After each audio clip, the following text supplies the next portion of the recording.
오늘 말씀의 제목은 부활의 의미입니다. 부활의 의미입니다. 1절 보겠습니다. 20절 보겠습니다. 그러나 이제 그리스도께서 죽은 자 가운데서 다시 살아 잠자는 자들의 첫 열매가 되셨도다. 우리 예수님께서 우리의 죄를 짊어지시고 십자가에 못 박히셨습니다. 십자가에 못 박히신 예수님께서 3일 만에 우리 예수님께서 부활하셨는데요.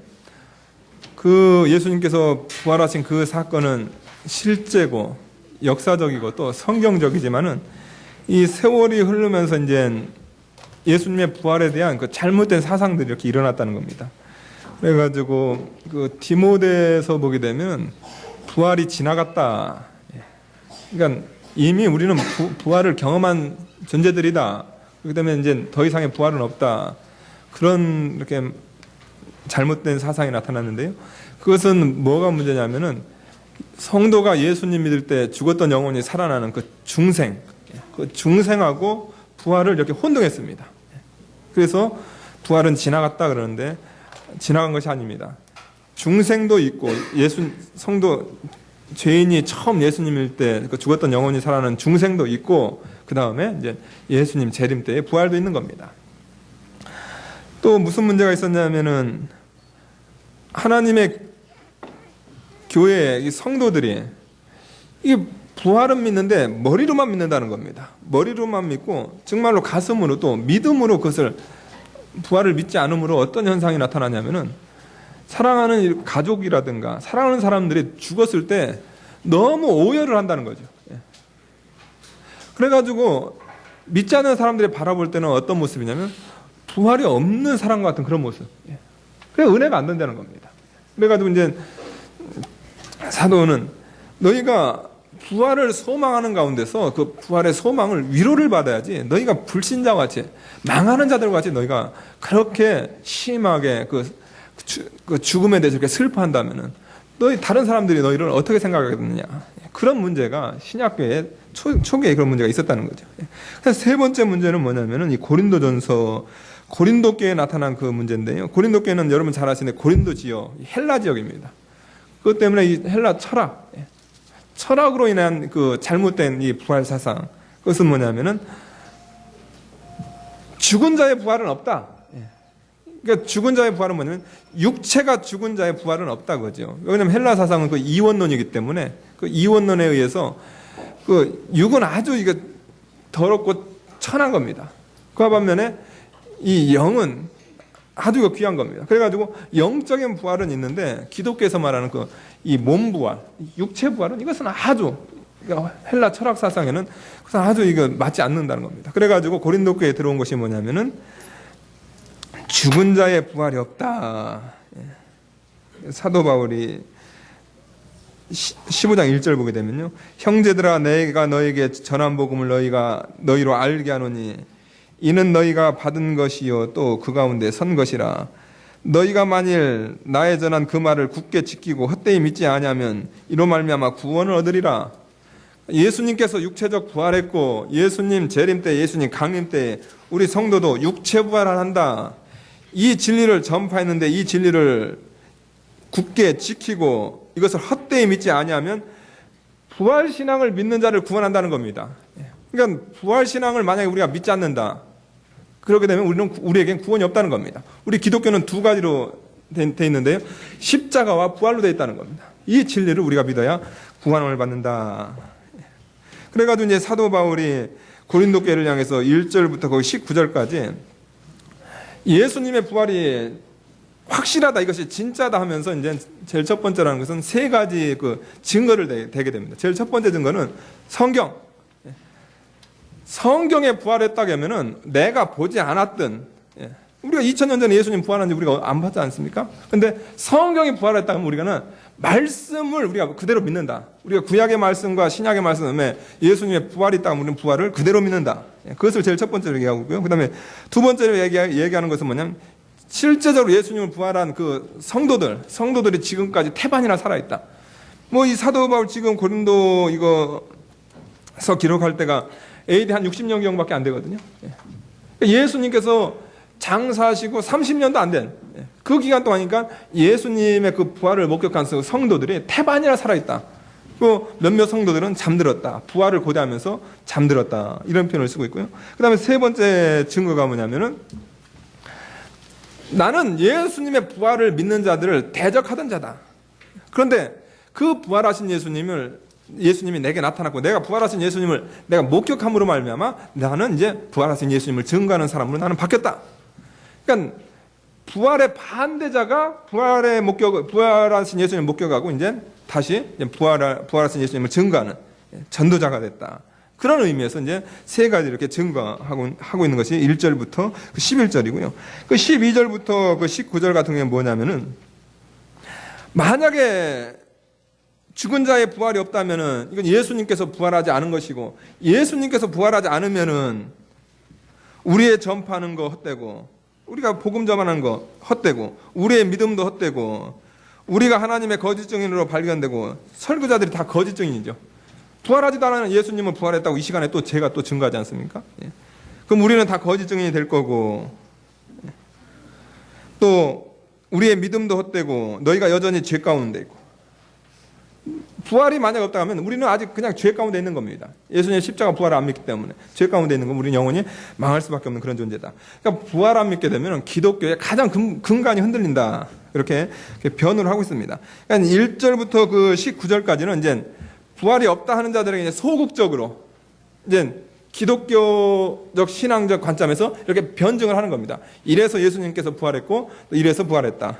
그러면서 이제 20절부터는 적극적으로 그냥 그 부활이 과연 어떤 것인가? 그것을 이제 말하는 것이 20절부터 28절에 있는 말씀입니다. 여러분들 우리는 두 가지 싸움을 해야 됩니다. 제일 첫 번째 싸움은 뭐냐면은 부활을 반대하는 자들을 향해서 우리가 소극적으로 우리가 부활을 변론하고 우리가 부활을 변증할 필요가 있다는 겁니다. 그런 소극적인 전쟁과 우리는 어떤 전쟁을 또 치러야 되면 적극적인 전쟁을 치러야 된다는 거죠. 적극적인 전쟁은 뭐냐면 내가 그 부활의 은혜, 그 부활의 그 세계에 들어가서 그 부활의 세계가 어떤 것인가 그것을 내가 느끼고 내 안에서 그 부활 소망이 내 안에서 뜨거워져야 된다는 거죠. 그러니까 이 두 가지 전쟁을 치러야 된다는 겁니다. 신학교도 보게 되면 이 두 가지 전쟁을 안 치러가지고 문제가 생기는 경우가 많아요. 이단들이 막 공격하고 또 잘못된 것들이 공격하니까 기독교에서 그것을 대처하기 위해서 공격적인 것만 합니다. 계속 다른 사람 그것을 변론하고 또 그 문제를 해치고 그것만 하는데 문제는 뭐냐면 복음의 은혜라든가 성령의 은혜라든가 진리의 은혜라든가 그거는 갈수록 이렇게 메말라가면서 왜 그러냐면 공격하다 보니까 시간 낭비하고 시간도 거기다 써야 되고 또 힘도 거기다 써야 되고 물질도 거기다 써야 되니까 그 공격하다가 정작 어떻게 하면 자기 심령은 메말라간다는 겁니다. 그러니까 우리가 사탄의 전략이 뭐냐면은 우리가 은혜 생활을 못하게 하는 것이 사탄의 전략이라는 겁니다. 그러니까 우리가 전쟁을 두 가지를 치러야 된다는 거죠. 외적인 전쟁과 그냥 내적인 전쟁인데 이 내적인 전쟁은 내가 은혜 충만하겠다. 내가 부활의 그 은혜에 충만하겠다. 내가 진리에 충만하겠다. 그런 것을 이렇게 우리가 그런 전쟁을 우리가 치러야 된다는 거죠. 그러니까 사도 바울은 1절부터 그 19절까지는 그 소극적인 그 대적들에 대해서 이렇게 변론하고요. 20절부터는 이제 은혜 받자는 거죠. 은혜스러운 이 부활을 우리가 제대로 알고 그 부활이 어떤 의미가 있는가 그것을 우리에게 말씀해주고 있습니다. 20절부터 보니까 그러나 여기까지 그렇게 변론했는데 그러나 예수님의 부활은 확실하다는 거죠. 이제 그리스도께서 죽은 자 가운데서 다시 살아 잠자는 자들의 첫 열매가 되셨소다. 하나님께서 기름 부으신 그리스도께서 하나님께서 지정하신 그리스도께서 죽은 자 가운데서 그리스도도 죽었고 이 세상 모든 사람 죽고 또 앞으로 우리도 다 죽습니다. 인간은 다 죽습니다. 안 죽는 인간이 없어요. 돈 많아도 죽고 건강해도 죽고 잘나도 죽고 세상 권력이 있어도 다 죽습니다. 그것은 공평하다는 겁니다. 그러니까 다 죽었는데 우리 예수님께서 그리스도께서 어떻게 하면 죽은 자 가운데서 다시 살아 예수님께서 다시 살아나셨다는 겁니다. 그래서 기독교가 소망이죠. 기독교가 생명이라는 겁니다. 다 죽으면은 예수님도 죽으셨으면은 끝나는 건데 우리 예수님께서 부활하심으로 말미암아 그 그 예수님의 부활을 통해서 예수님께서 이루어놓으신 그 십자가, 하나님과의 그 화해라든가 또 성도에 대한 그런 영생이라든가 또 하나님께서 이루어놓으신 그 모든 것이 우리에게 다 영향력을 미치게 됐다는 거죠. 예수 그리스도께서 죽은 자 가운데서 다시 살아. 잠자는 자들은 뭐냐면 이건 성도를 가리키는 겁니다. 이건 죽은 사람을 가리키는 거죠. 이게 죽은 사람. 근데 뭐라고 하시냐면 잠자는 자들. 여러분들 우리 성도가 죽는 것은 뭐냐면 잠자는 겁니다. 성도가 죽을 때는 잠들었다가 해야 돼요. 그 불신자가 죽으면은 죽어서 망한 겁니다. 예수님 안 믿었기 때문에 죽어가지고 영원한 지옥 멸망. 성도는 뭐냐면 예수님 믿어가지고 어떻게 하냐면 그 소망 가운데서 자는 거죠. 자는 것은 뭐냐면 다시 일어난다는 소망이 있죠. 부활. 그래서 부활을 얘기할 때는 항상 성도들에게 있어서 잠잔다 이런 표현을 썼습니다. 그리스도께서 잠자는 자들, 예수님 믿어서 잠잔 자들 있고 그 다음에 또 앞으로 잠잘 자들, 우리도 다 잠들 겁니다. 그 잠자는 자들의 첫 열매가 되셨도다.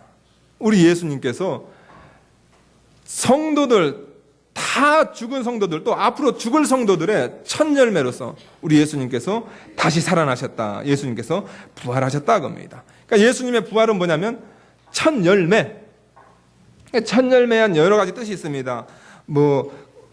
유대적인 관점에서 그 첫 열매의 의미가 있는데, 이 첫 열매는 어떤 뜻이냐면요.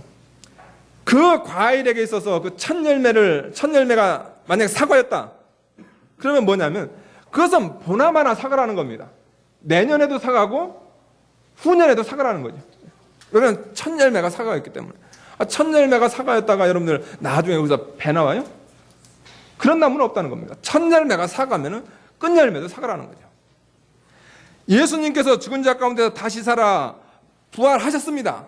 부활하셨으면은 그 부활에 예수님을 믿는, 예수님과 연합된, 예수님과 함께한 그 성도들에게는 보나마나 부활이라는 거죠. 보나마나.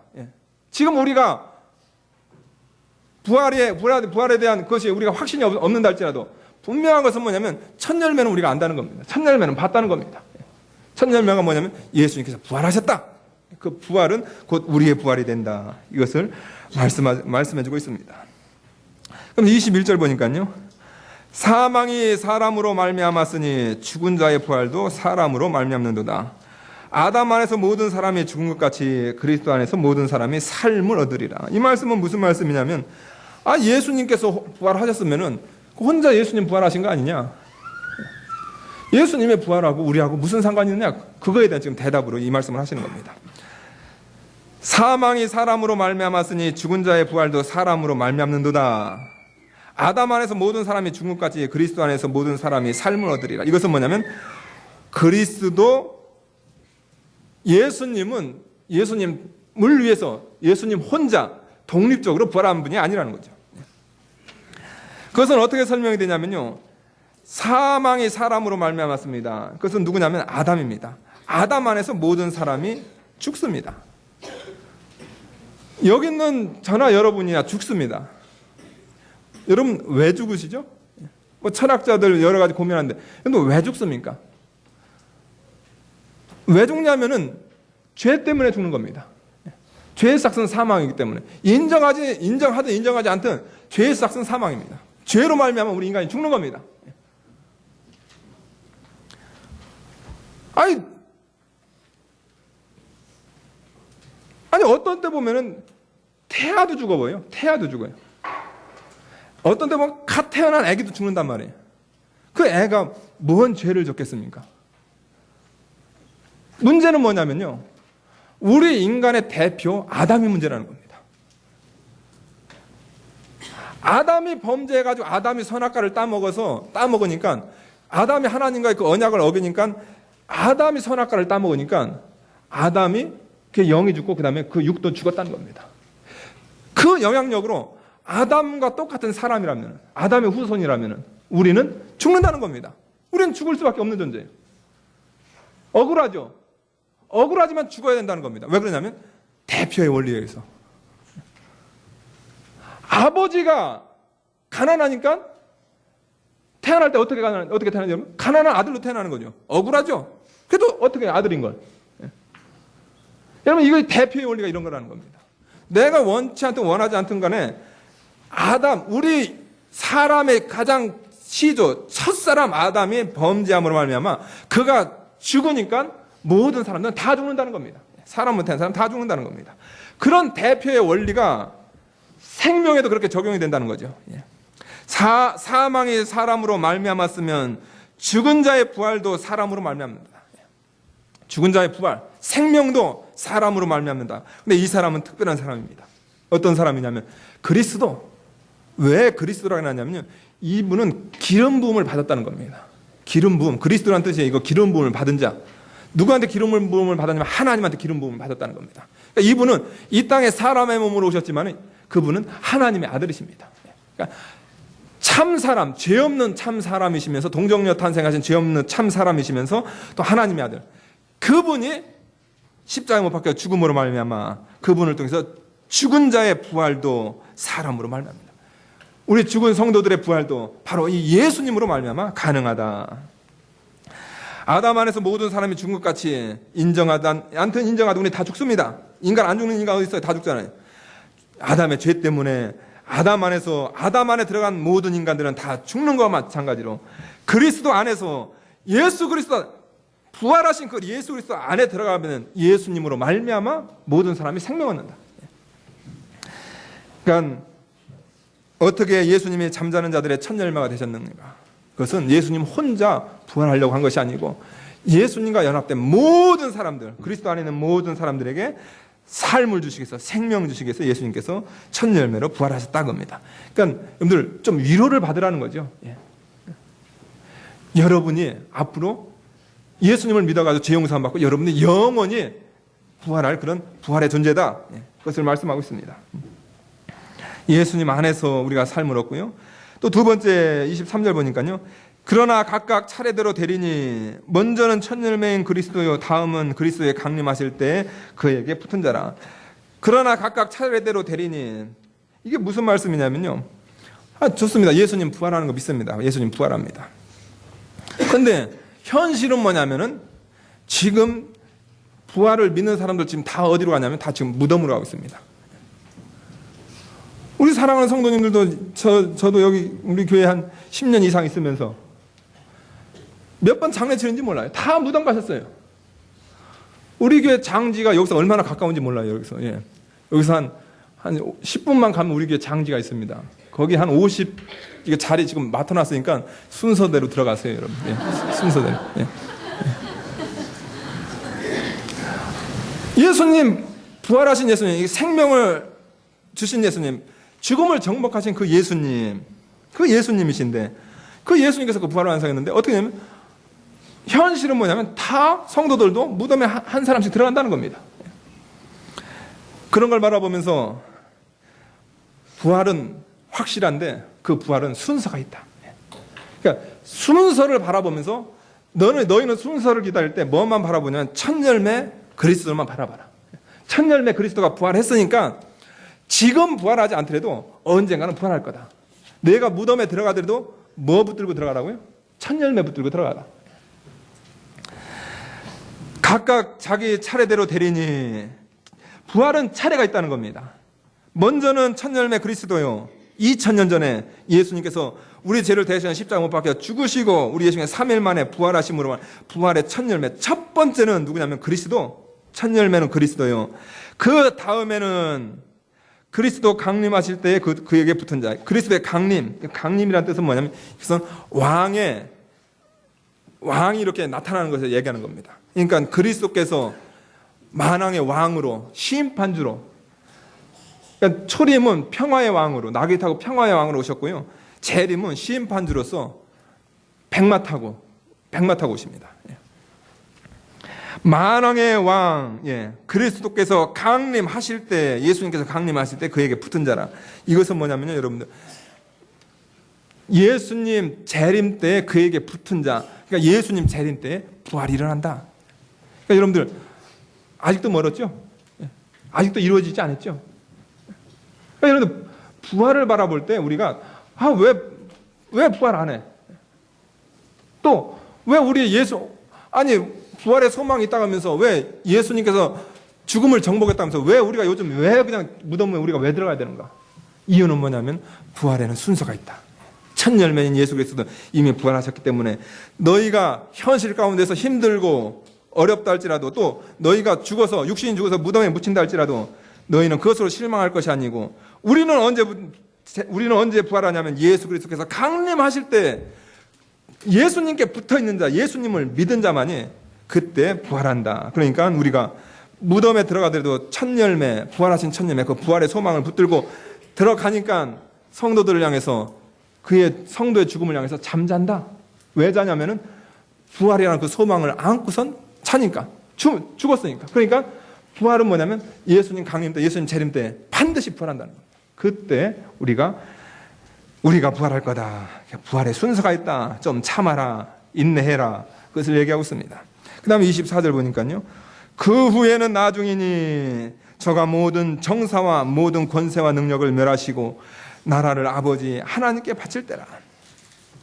순서적으로 먼저 하고 그 다음에 다음 얘기하고 그 다음에 24절 그 후에 나중이니 이렇게 하게 되면 또 부활이 있나 보다 하는데 이것은 그 뜻이 아닙니다. 그 후에는 나중이니 이것은 뭐냐면 예수님께서 강림하시게 되면은 우리가 부활하게 되면 그때는 정말이다 겁니다. 원어적인 의미가 뭐냐면 이것은 끝이다. 세상 끝. 세상 정말이다 겁니다. 그럼 정말에는 어떤 일이 일어나는가? 저가 예수님께서 모든 정사와 모든 권세와 능력을 멸하시고 나라를 아버지에게 바칠 때라. 그 정말에는 어떤 일이 일어나냐면은 모든 정사, 정치를 얘기하는 겁니다. 모든 권세, 세상에 있는 그런 권세를 얘기하는 겁니다. 모든 능력, 뭐 돈의 능력이라든가 지혜의 능력이라든가 권세의 능력이라든가 그 능력, 우리 하나님께서 어떻게 하냐면 우리 예수님께서 다 멸해버린다. 다 멸해버리고 나라를 하나님 앞에 바칠 때라. 그러니까 예수님 강림하실 때는 모든 것을 멸해버리는데 정치도 멸하고 권세도 멸하고 능력도 멸해버립니다. 왜 그러냐면 그거 다 멸해버리고 이제 하나님께 이제 바치는 때이기 때문에. 여기서 정사, 권세, 능력 이거 주석 보게 되면 악한 정사, 악한 권세, 악한 능력인데 아닙니다. 이것은 뭐냐? 선한 거든 악한 거든 다 멸합니다. 그러니까 예수님 이 땅에 재림하게 되면요, 더 이상의 정치가 없고 더 이상의 권세가 없고 더 이상의 능력이 없습니다. 다 동등한 겁니다. 예수님 재림하게 되면 목사라는 위치가 없고 성도라는 위치가 없습니다. 다 그리스도 안에서 양입니다. 똑같아져요. 예수님 재림할 때는 주인이 있고 종이 있는 게 아닙니다. 예수님 재림할 때는 무슨 사장이 있고 아니면 거기에 뭐 직원이 있는 게 아닙니다.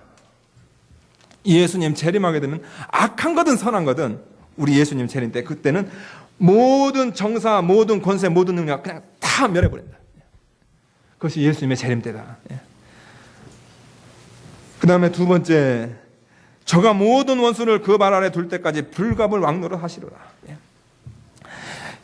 예수님께서 지금 예수님께서 이미 부활하셨고 우리에게 영원한 생명을 주셨습니다. 그러나 현재는 어떤 시대냐면은 원수들이 예수님을 공격하는 시대, 원수들이 성도들을 공격하는 시대라는 겁니다.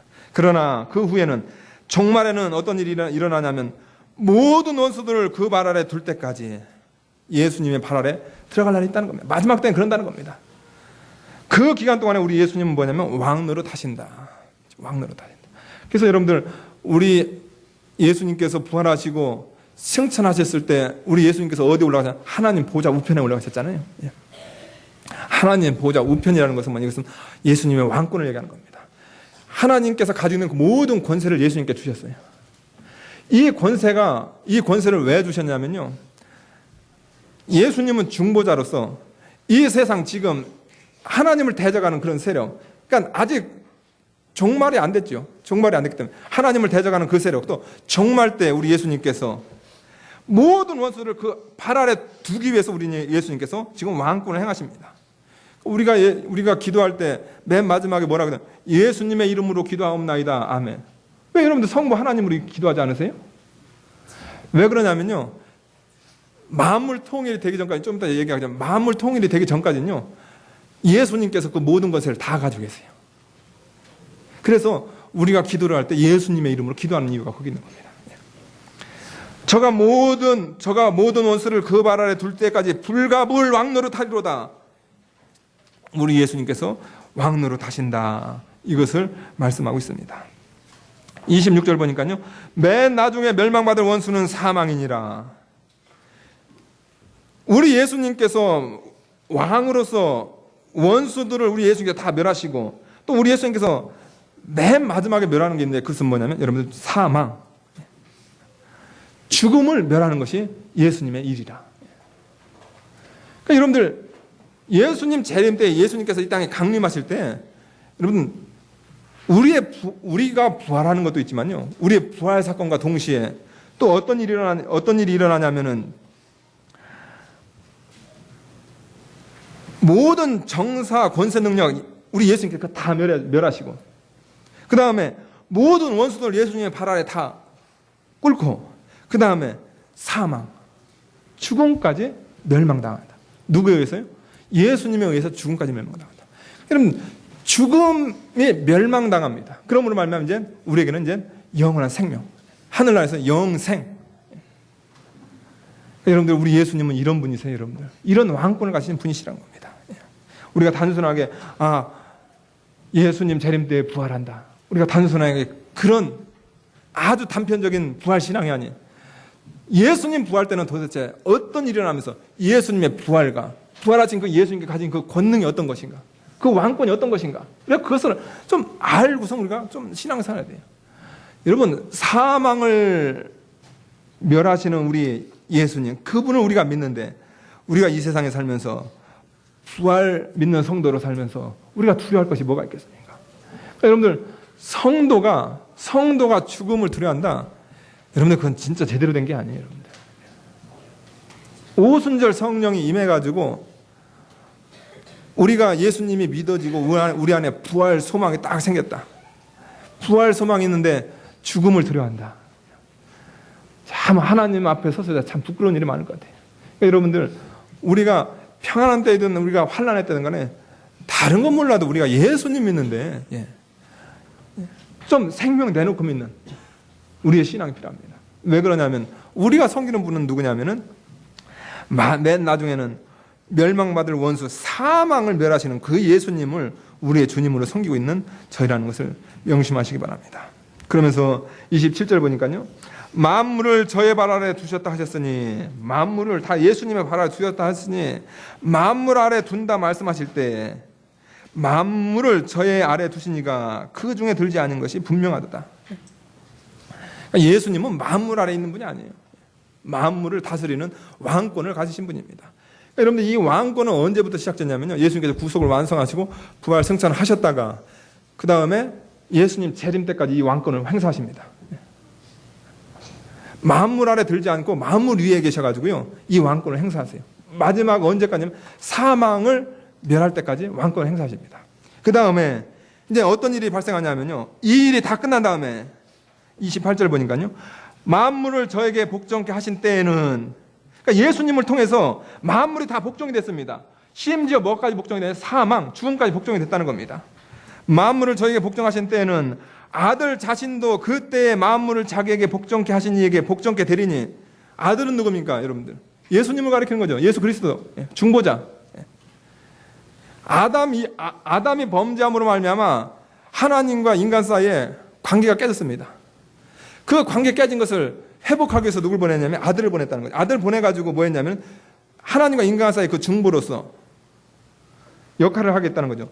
우리를 구원해내시기도 하고 또 만물을 회복시키기도 하고 만물을 그의 발 아래 복종케 하게 한 다음에 아들 자신도 그때 만물을 자신에게 복종케 하신 이에게 복종케 되리니 이것은 뭐냐면요. 죄로 말미암아 만물이 그냥 정신없었는데 이제 예수님을 통해서 이제 예수님께서 강림함으로 말미암아 만물이 예수님의 발 아래 딱 들어갔다는 겁니다. 만물이 정복이 된 거죠. 그 정복됐습니다. 그 다음에 어떻게 되냐면 예수님의 발 아래 만물이 다 있다는 거죠. 그 아들이 이제 어떻게 하냐면 하나님께 복종을 합니다. 하나님께 복종을 해요. 아들 자신도 그때 만물을 자기에게 복종케 하신 이에게 복종케 되리니 하나님한테 복종을 한다는 겁니다. 이는 하나님이 만유의 주로서 만유 안에 계시려 하심이라. 이것은 무슨 말씀이냐면 이때 질서가 다 잡힌 거죠. 아담으로 말미암아 잃어버렸던 그 질서가 예수님께서 만물 통일을 완전히 다 이루시고, 그 다음에 그것을 하나님 앞에 바칠 때, 그것을 하나님 앞에 복종할 때, 그때 이제 만물이 다 통일됩니다. 그러니까 이것은 무슨 말씀이에요? 이때가 되면은 하나님과 인간 사이에 직통을 한다는 거죠. 예수님께서 만물을 다 복종케 된 것을 하나님께 바쳤을 때 하나님과 아담이 직접 얘기했는데, 타락 전에 하나님과 아담이 직접 얘기했는데, 근데 타락 이후에는 그것이 불가능했다는 거예요. 누가 있어야 되면 중보자가 있어야 돼요. 예수님. 근데 이제 예수님께서 완전 다 드린 다음에는 이제 하나님과 인간이 직접 관계되는, 그것이 뭐냐면 그것이 만물 통일이다. 여러분들 오늘 말씀 조금 이해가 힘드실 거예요. 저도 이 말씀을 이해하기 위해서 엄청 성령으로 하고 또 기도로 하고, 그 다음에 바른 신학 서적을 통해서 이것을 계속 읽었습니다. 그 의미를 깨닫기 위해서. 여러분, 단순한 겁니다. 예수님께서 이 땅에 왜 오셨느냐? 질서 잡으러 오셨다는 겁니다. 질서 잡으러 오셨어요. 부활의 능력은 뭐냐면 엄청난 능력이라는 겁니다. 그 능력을 통해서 맨 마지막은 이제 우리 예수님께서 사망까지도 멸하시는 그런 왕권을 가지시는. 그러니까 여러분들 예수님의 부활이 어떤 부활인가 우리가 좀 알고, 부활을 믿는 우리가 좀 담대하게 좀 살아야 되겠습니다. 그리고 맨 마지막에는 이제 예수님조차도 하나님께 복종함으로 말미암아 아담 때 깨졌던 그것이 완전 회복되는, 마음을 통일되는 그런 시대가 온다는 거죠. 여러분들 이제 좀 부활에 관한 말씀 좀 무슨 의미인지 좀 아시겠어요, 여러분들? 예. 단순하게 예수님 믿으면 부활합시다. 예. 부활합니다. 그게 아닙니다. 부활에는 엄청난 의미가 있고 엄청난 일이 일어난다는 겁니다. 그러니까 이 신앙을 좀 우리가 바로 깨달아서 여러분 속에 정말로 부활의 기쁨이 넘치는 여러분들 되시기 바랍니다. 예, 기도하시겠습니다. 거룩하신 하나님 아버지, 감사합니다. 죄로 말미암아 영원히 죽을 수밖에 없는 저희들, 우리 예수께서 우리 죄를 대신해서 십자가 못 박혀 죽으시고 부활하시고, 또 부활하신 예수님께서 이 땅 사는 동안에 왕권 가지시고 이 세상의 모든 원수를 다 발 아래 두시고, 또 마침내 예수님께서 이 땅에 강림하셔서 모든 원수, 심지어 사망까지도 다 정복하신 다음에 겸손하신 예수님께서 그 모든 만물을 하나님 앞에 바칠 때 만물 통일이 이루어진다고 했습니다. 우리 사랑하는 성도들, 예수 믿는 것이 정말로 단순한 것이 아니고, 예수 믿는 것이 어떤 것인가를, 앞으로 우리가 누려야 될 삶이 어떤 것인가를 마음속에 깨닫고 이 세상에서 정말로 왕의 아들로서의 삶을 살게 도와주시옵소서. 예수님의 이름으로 기도하옵나이다. 아멘.